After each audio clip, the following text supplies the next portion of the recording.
So this week's been fairly warm, moving into summer here in the southern hemisphere. Work's been very busy because our clients want everything by the end of year breakup, which is normal.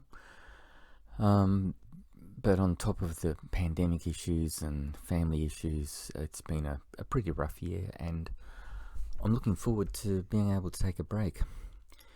In the lead up to it, I've cut back on things like my online candles and a few other bits and pieces.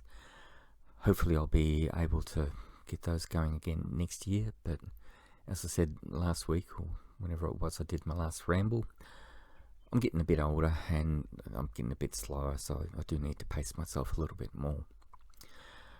I am looking forward to tonight, our next CE5 meditation. As part of my preparation for that, I updated one of my past posts on contact with ETs, and that post had originally included someone who did a list of different ETs, species and civilizations. They used the word race, which I think is not appropriate, it's not correct. A few big points with that, and one of them is that it's very, very important not to blame others or mythical others for our problems. The human species has problems with discrimination and with violence and with war. We have to face up to that. We have to do our shadow work as a species and as individuals, and blaming others for that, even if they are exacerbating or taking advantage of it, is a cop-out. In the writing I did on this, I think I described it as a diversion or a distraction, but it's basically dodging responsibility. It's like somebody with an anger problem saying, oh, I don't need to do anything about that. It's, you know, the person who's doing whatever triggered this, it's their problem, or it's a bystander saying something that aggravated me. There's personal responsibility that has to be acknowledged and dealt with. This also crops up with those people who are, there's the cat, contributing to this week. This also is an issue for people who have problems with contact with ETs.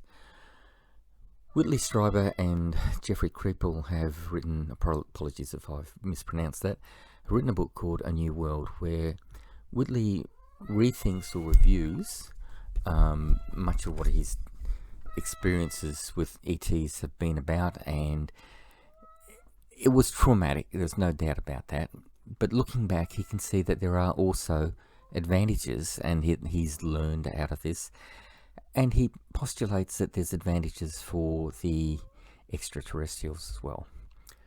I'll get into this with the revised posts that I've put up on my blog, but the thing that's really struck me is that in addition to dealing with our own internal issues, which is often described as shadow work, we need to, Willows wants to be part of this, we need to also look at things like making sure that we have good psychic protection, we look after our non-physical health, strength and well-being. And for me personally, it goes back to something that I learned from my reading of Lobsang Rampa's books when I was a teenager, which is the alternate nostril breathing. And I have always found that to be really very effective. It's a great form of meditation for me.